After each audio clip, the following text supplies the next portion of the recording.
ನೋಡಿದ್ರಲ್ಲ ವೀಕ್ಷಕರೇ, ಇದು ನಮ್ಮ ಕರ್ನಾಟಕದ ಚಿತ್ರದುರ್ಗದ ಕರಿಯಣ್ಣನ ಹಳ್ಳಿ ಎನ್ನುವಂತಹ ಪ್ರದೇಶದ ಅಲ್ಲಿನ ಜನ ಈವರೆಗೂ ಕೂಡ ಮೂಲಭೂತ ಸೌಕರ್ಯ ವಂಚಿತ ಜನ. ಎಲೆಕ್ಷನ್ ಹತ್ರಕ್ಕೆ ಬಂದಾಗ ಯೋಗ ಭಂಗಿಯಲ್ಲಿ ಕೈ ಮುಕ್ಕೊಂಡು ಮತ ಹಾಕಿ ಅಂತ ಕೇಳುವ ಚಂದ್ರಪ್ಪನವರಂತಹ ಶಾಸಕರು ಈವರೆಗೂ ಆ ಪ್ರದೇಶಕ್ಕೆ ಹೋಗಿಲ್ವಂತೆ. ಅಣ್ಣ, ನಮಗೊಂದು ರಸ್ತೆ ಮಾಡ್ಕೊಳ್ಳೋಣ, ನಮಗೆ 3 ಎಕರೆ ಜಮೀನು ಬೇಡ, ನನ್ನ ಗಡಿ ಪ್ರದೇಶ ಅಲ್ಲ ಅಂತ ಹೇಳ್ತಾರಂತೆ. ನೋಡಿ, ಈ ಗ್ರಾಮ ಒಂದು ಎಡವಟ್ಟಾಗಿದೆ. ಒಂದು ಚಿತ್ರದುರ್ಗದ ಅತ್ಯಂತ ಗಡಿ ಭಾಗ, ಮತ್ತೊಂದು ಕಡೆ ದಾವಣಗೆರೆಯ ಗಡಿ ಭಾಗ. ಈ MLAಗಳು ಏನಾಗುತ್ತೆ ಅಂತ ಕೇಳಿದ್ರೆ, ಇದು ನನ್ನ ವ್ಯಾಪ್ತಿಗೆ ಬರೋದಿಲ್ಲ. ಈ ಎರಡೂ MLAಗಳನ್ನ ಯಾವುದಾದ್ರು ಒಂದು ಕರ್ರಗಿರೋ ಕೋಣೆಯಲ್ಲಿ ಕೂರಿಸ್ಕೊಂಡು ಗಡಿ ಹಂಚಿಕೆ ಆಯ್ತಲ್ಲ, ಆ ಸಂದರ್ಭದ ಮ್ಯಾಪ್ ಅನ್ನು ತೋರಿಸ್ಬೇಕು. ಅಯ್ಯೋ ಮಂಗುಗಳ, ಇದು ನಿಮ್ಮ ವ್ಯಾಪ್ತಿಗೆ ಬರುತ್ತೆ, ಡಾಂಬರ್ ಹಾಕ್ಸಿ ಅಂತ. ಸಂವಿಧಾನ ಹೇಳುತ್ತೆ, ಒಂದೇ ಒಂದು ನಾಗರಿಕ ಮೂಲಭೂತ ಸೌಕರ್ಯದಿಂದ ವಂಚಿತನಾಗಬಾರದು, ಸಂವಿಧಾನದ ಆಶಯ ಅದು. ಆದರೆ ಈ ಕರಿಯಣ್ಣನ ಹಳ್ಳಿಯ 500 ಮತದಾರರು ಮೂಲಭೂತ ಸೌಕರ್ಯದಿಂದ ವಂಚಿತರಾಗಿದ್ದಾರೆ.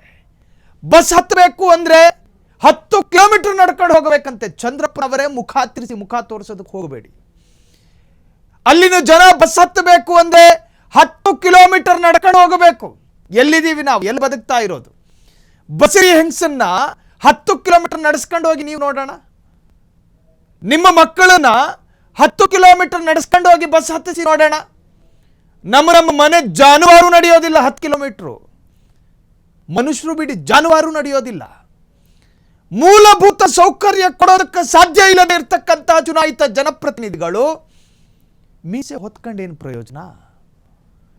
ಅಲ್ಲಿನ ಜನರ ಪ್ರಾಥಮಿಕವಾದ ಕುಂದುಕೊರತೆಗಳನ್ನ ನಿವಾರಿಸೋದಕ್ಕೆ ಸಾಧ್ಯವಾಗದ ಜನಪ್ರತಿನಿಧಿಗಳು ಗಡ್ಡ ಬಿಟ್ಟಿನ ಪ್ರಯೋಜನ.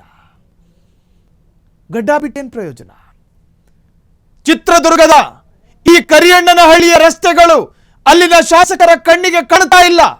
ತಾತ್ಕಾಲಿಕ ಅಂಧತ್ವ ಬಾಧಿಸಿದೆಯೇನು? ಜನ ಕಂಪ್ಲೇಂಟ್ ಬಾಕ್ಸ್ ಮೊರೆ ಹೋಗಿದ್ದಾರೆ. ಫ್ರೀಡಂ ಟಿವಿಯ ಕಂಪ್ಲೇಂಟ್ ಬಾಕ್ಸ್ಗೆ ಕಂಪ್ಲೇಂಟ್ ಕೊಟ್ರೆ ಸಂಬಂಧಪಟ್ಟಂತ ಇಲಾಖೆಯ ಗಮನಕ್ಕೆ ತರೋ ಪ್ರಯತ್ನಗಳನ್ನು ಮಾಡ್ತಾರೆ ಅನ್ನೋ ಭರವಸೆಯ ಮೇಲೆ.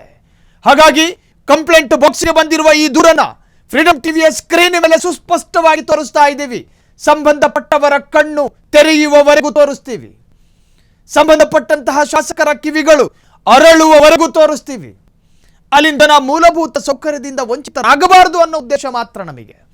ಅಡಿಗೆ ಮನೆಯಲ್ಲಿ ಉಪ್ಪಿಲ್ದಲೇ ಇರೋ ತರದ ಕಥೆ ಇದು. ಒಂದು ಗ್ರಾಮದಲ್ಲಿ ರೋಡ್ ಬೇಕ್ರಯ್ಯ, ರಸ್ತೆ ಮಾರ್ಗದಲ್ಲಿ ಚಂದ್ರಪ್ಪನವರ ಲಕ್ಸುರಿ ಕಾರನ್ನು ಇಳಿಸಿ ನೋಡೋಣ, ಆಗುತ್ತಾ ನಿಮಗೆ? ಕೆರೆ ತರ ಇದೆ ಅಲ್ಲಿನ ಗುಂಡಿಗಳು, ಒಂದೊಂದು ಗುಂಡಿಗಳು. ಬಾಣಂತಿ ಹೆಣ್ಣು ಮಕ್ಕಳನ್ನ ಹೆಂಗ್ ಕರ್ಕೊಂಡು ಬರೋಣ ಈ ರೋಡಲ್ಲಿ ಅಂತಾರೆ ಜನ. ಫ್ರೀಡಂ ಟಿವಿಯ ರಿಯಾಲಿಟಿ ಚಕ್ರಲ್ಲಿ ಬಡವರ ಕಣ್ಣೀರು ಕಾಣಿದೆ. ಹೆಣ್ಣು ಮಕ್ಕಳ ವಿರಹ ವೇದನೆಗಳ ಅರ್ಥ ಆಗ್ತಾ ಇದೆ ನಮಗೆ. ಸಂಕಟ, ಧರ್ಮ ಸಂಕಟ. ಸರಿ, ಸರ್ಕಾರ ಶಕ್ತಿ ಯೋಜನೆ ಹೆಸರಿನಲ್ಲಿ ಸರ್ಕಾರದಲ್ಲಿ ಅದನ್ನು ಜಾರಿಗೆ ತಂತಲ್ಲ, ನಿಮ್ಮ ಶಕ್ತಿ ಯೋಜನೆಗೆ ಸಂಬಂಧಪಟ್ಟ ಬಸ್ಗಳನ್ನು ಹೆಂಗಳಿಸ್ತೀರಿ? ಈ ಕರಿಯಣ್ಣನ ಹಳ್ಳಿಯಲ್ಲಿ ಬಸ್ಗಳ ಚಕ್ರ ಈವರೆಗೂ ಸಂಚರಿಸಿಲ್ಲ. ನಿಜಕ್ಕೂ ಇದು ಒಂದು ತರಹದ ಅಸಹ್ಯಕರವಾದಂಥ ವಿಚಾರ ರೀ. ಇನ್ನ ಜನಕ್ಕೂ ಕೂಡ ಕಾನೂನು ಮಾರ್ಗಗಳಿದ್ದಾವೆ. ನ್ಯಾಯಾಲಯ, ಉಚ್ಚ ನ್ಯಾಯಾಲಯ ಆಗಾಗ ಹೇಳುತ್ತೆ, PIL ಅನ್ನು ಸಲ್ಲಿಕೆ ಮಾಡಿ. ಕಾರಣ, ಭಾರತದ ಸಂವಿಧಾನದ 21ನೇ ವಿಧಿಯಡಿ ಬದುಕುವ ಹಕ್ಕಿದೆ. ಸುಸಜ್ಜಿತ ರಸ್ತೆ ಮತ್ತು ಸಂಪರ್ಕ ಪಡೆಯುವುದು ಪ್ರತಿಯೊಬ್ಬ ಪ್ರಜೆಯ ಹಕ್ಕು. ಸುಪ್ರೀಂ ಕೋರ್ಟ್ ಅನೇಕ ಬಾರಿ ಹೇಳಿದೆ. ಹಾಗಾಗಿ ಅಲ್ಲಿನ ನಾಗರಿಕರೇನಾದರೂ PIL ಸಲ್ಲಿಕೆ ಮಾಡಿದ್ರು ಕೂಡ ಛೀಮಾರಿ ಹಾಕ್ತಾರೆ. ಈ ಬಗ್ಗೆ ಮಾತನಾಡೋದಕ್ಕೆ ಸ್ವತಃ ಗ್ರಾಮ ಪಂಚಾಯತಿ ಸದಸ್ಯ ಚಂದ್ರು ಅವರು ಫೋನ್ ಸಂಪರ್ಕದಲ್ಲಿದ್ದಾರೆ. ಸರ್ ನಮಸ್ಕಾರ. ಸರ್ ನಮಸ್ಕಾರ ಸರ್, ಚಿತ್ರದುರ್ಗದ ಕರಿಯಣ್ಣನ ಹಳ್ಳಿ ನಿಮಗೆ ಗೊತ್ತಿದೆ? ನೀವು ಯಾವ ಗ್ರಾಮ ಪಂಚಾಯತಿ ಸದಸ್ಯ ಸರ್? ತಾವು ಗ್ರಾಮ ಪಂಚಾಯತಿ ಸರ್. ಈ ಕರಿಯಣ್ಣನ ಹಳ್ಳಿ ನಿಮ್ ವ್ಯಾಪ್ತಿಗೆ ಬರುತ್ತಾ? ವ್ಯಾಪ್ತಿ ನಮ್ದೆ. ಅಲ್ಲಿನ ರಸ್ತೆಗಳನ್ನ ಗಮನಿಸಿದೀರಾ? ಓಡಾಡ್ತೀರಾ ನೀವು? ಏನು ಹೆಲ್ಪ್ ಆಗಿಲ್ಲ.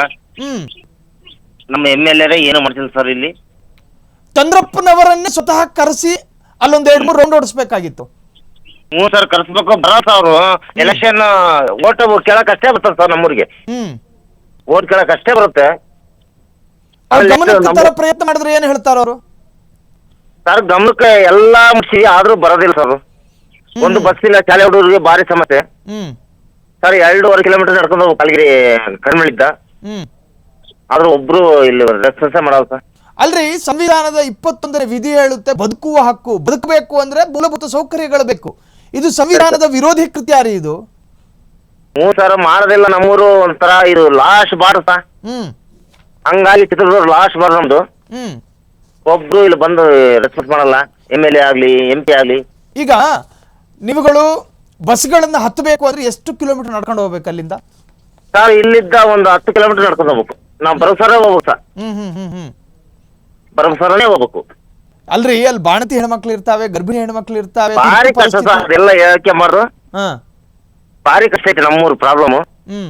ಅದೇನೋ ನೀವೇ ಒಳ್ಳೆ ಮಾಡಿಕೊಟ್ರೆ ನೀವೇ ದೇವ್ರು. ಕಂಪ್ಲೇಂಟ್ ಬಾಕ್ಸ್ಗೆ ದೂರನ್ನ ಕೊಟ್ಟಿದ್ದೀರಿ. ಸಂಬಂಧಪಟ್ಟ ಇಲಾಖಾ ಅಧಿಕಾರಿಗಳು ಕಣ್ಣು ತೆರೆವರೆಗೂ ಕೂಡ ಪ್ರಸಾರ ಮಾಡ್ತೀವಿ. ಹ್ಞೂ ಸರ್, ಮಾಡ್ರಿ. ಇದು ಸಂವಿಧಾನದ ವಿರೋಧಿ ಕೆಲಸ. ಇದು ಜನರ ಬದುಕುವ ಹಕ್ಕನ್ನ ಕಿತ್ತುಕೊಳ್ಳೋದಕ್ಕೆ ಯಾವೊಬ್ಬನಿಗೂ, ಮೀಸೆ ಹೊತ್ತು ಶಾಸಕನಿಗೂ ಕೂಡ ಅಧಿಕಾರ ಇರೋದಿಲ್ಲ. ಇನ್ನು ಎಷ್ಟು ತಿಂಗಳುಗಳಿಂದ ಹೋರಾಟ ಮಾಡ್ತಾ ಇದ್ರಿ ಚಂದ್ರು ಅವರೇ? ಮತ್ ಸಂಪರ್ಕ ಪ್ರಯತ್ನ ಆಗುತ್ತೆ ನೋಡಿ. ಚಂದ್ರು ಅವರು ಹೇಳ್ತಾರೆ, ಈ ಗ್ರಾಮದಲ್ಲಿ ಅನೇಕ ಹೆಣ್ಮಕ್ಳಿದ್ದಾರೆ. ತುರ್ತು ಪರಿಸ್ಥಿತಿ ಅಂತ ಬಂದಾಗ ಆಸ್ಪತ್ರೆಗೆ ಹೆಂಗ್ ಹೋಗೋಣ? ಎಸ್ ಬಗ್ಗೆ ಮಾತನಾಡೋದಕ್ಕೆ ಸ್ವತಃ PDO ಹನುಮಂತ್ ಕುಮಾರ್ ಫೋನ್ ಸಂಪರ್ಕದಲ್ಲಿ. ಸರ್ ನಮಸ್ಕಾರ ಸರ್. ನೋಡಿ ಫೋನ್ ಕಟ್ ಮಾಡ್ತಿದ್ದಾರೆ. ಉತ್ತರ ಕೊಡ್ರಯ್ಯ, ಮಣ್ಣಿನ ಮಾರ್ಗಕ್ಕೆ ಡಾಂಬರ್ ಯಾವಾಗ ಹಾಕಿಸ್ತೀರಿ ಅಂತ ಪ್ರಶ್ನೆ ಮಾಡೋಣ ಅಂತ ಹೊರಟ್ರೆ ಉತ್ತರ ಕೊಡೋದಕ್ಕೆ ನಾಲಿಗೆ ಇಲ್ಲ. ಉತ್ತರ ಕೊಡೋದಕ್ಕೆ ನಾಲಿಗೆ ಇಲ್ಲ. ವಯೋವೃದ್ಧರನ್ನ ಆಸ್ಪತ್ರೆಗೆ ದಾಖಲು ಮಾಡಬೇಕು ತುರ್ತು ಚಿಕಿತ್ಸೆಗೆ. ಎಲ್ಲಿಂದ ಹೋಗೋಣ? ಯಾವ ಹೆಗಲಲ್ಲಿ ಹೊತ್ಕೊಂಡು ಹೋಗೋಣ? ಯಾವ ಹೆಗಲಲ್ಲಿ ಹೊತ್ತಿಕೊಂಡು ಹೋಗೋಣ? ಚಂದ್ರಪ್ಪನವರೇ ಅರ್ಥ ಮಾಡ್ಕೋಬೇಕು. ಕಂಪ್ಲೇಂಟ್ ಬಾಕ್ಸಿಗೆ ಬಂದಿರೋ ದೂರಿದು. ನಾವು ಬಿಡುವವರೇ ಅಲ್ಲ. ಆ ಗ್ರಾಮಕ್ಕೆ ನಾವು ಸ್ಪೆಷಲ್ ಮಾಡಿ ಅಂತ ಕೇಳಕತ್ತಿಲ್ಲ. ಆ ಗ್ರಾಮಕ್ಕೆ ಬೇಕಾಗಿರೋ ಮೂಲಭೂತ ಸೌಕರ್ಯ ಮಾಡಿಕೊಡಿ ಅಂತ ಕೇಳ್ತಿದ್ದೀವಿ. ಹನುಮಂತ್ ಕುಮಾರ್ PDO ಮತ್ತೆ ಸಂಪರ್ಕದಲ್ಲಿ. ಸರ್ ನಮಸ್ಕಾರ. PDO ಸಾಹೇಬ್ರೆ ನಮಸ್ಕಾರ. PDO ಸಾಹೇಬ್ರೆ, ಫ್ರೀಡಂ ಟಿವಿ ಅನ್ನೋ ಸುದ್ದಿವಾಹಿನಿಯಿಂದ ಕರೆ ಮಾಡ್ತಾ ಇದೀವಿ. ಕಂಪ್ಲೇಂಟ್ ಬಾಕ್ಸ್ ಅನ್ನುವ ಕಾರ್ಯಕ್ರಮ ಪ್ರಸಾರ ಆಗ್ತಾ ಇದೆ. ಈ ಕಾರ್ಯಕ್ರಮದಲ್ಲಿ ನಿಮ್ಮೂರಿನ ಅಧ್ವಾನಕಾರಿ ರಸ್ತೆಗಳೇ ತೋರಿಸ್ತಾ ಇದ್ದೀವಿ. ಅದಕ್ಕೆ ಡಾಂಬರ್ಯವಾಗಿ ಅದು ಒಂದ್ ಕೆಲಸ ಮಾಡಿ, ನಮಗೆ ಬರಲ್ಲ ಅದು. PWD ಬರುತ್ತೆ, ಇಲ್ಲಾಂದ್ರೆ MLA ಗ್ರಾಂಟಿಗೆ ಬರುತ್ತೆ. ಡೋಂಟ್ ನಾನು ಅದನ್ನ ಹೇಳೋದಲ್ಲ. ಸರಿ, ನಿಮ್ ಜೊತೆ ಅದನ್ನ ಕೇಳೋದಿಲ್ಲ ನಾನು. ಆ ರಸ್ತೆಯಲ್ಲಿ ಓಡಾಡಿದಿರ ತಾವು? PDO ಸಾಹೇಬ್ರು ಅದು ಎಲ್ಲಿ ತಿಂಡಿ ಮಾಡ್ಕೊಂಡು ಕೂತವರೋ ಗೊತ್ತಿಲ್ಲ. ಯಾವ ಮೂಡಲ್ಲ ಅವನು ಮನುಷ್ಯ. ನನ್ನ ವ್ಯಾಪ್ತಿಗೆ ಬರುವುದಿಲ್ಲ.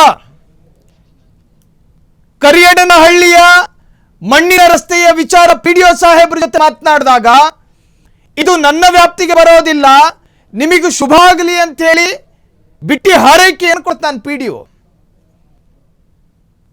ಕಂಪ್ಲೇಂಟ್ ಬಾಕ್ಸ್ ಕಾರ್ಯಕ್ರಮಕ್ಕೆ ಶುಭವಾಗಲಿ ಅಂತ ಸ್ವಾಮೀಜಿಗಳ ತರ ಆಶೀರ್ವಾದ ಮಾಡ್ಬಿಟ್ಟು ಕಾಲ್ ಕಟ್ ಮಾಡ್ದ ಪುಣ್ಯಾತ್ಮ. ಬರಿಗಾಲಲ್ಲಿ ನಡ್ಕೊಂಡು ಹೋಗೋದಕ್ಕೆ ಸಾಧ್ಯವಾಗದ ಕರಿಯಣ್ಣನಹಳ್ಳಿಯ ರಸ್ತೆಯ ಅಭಿವೃದ್ಧಿಯ ಬಗ್ಗೆ ಮಾತನಾಡೋಣ ಅಂತ ಹೇಳಿ ಕರೆ ಮಾಡಿದ್ ನಾವು. ಚಂದ್ರಪ್ಪನವರೇ, ಇದು ಅಧ್ವಾನ. ಇದು ಚಂದ್ರಪ್ಪನವರೇ, ಇದು ಅತ್ಯಂತ ದುರಂತದ ಕಥೆ. ಇದು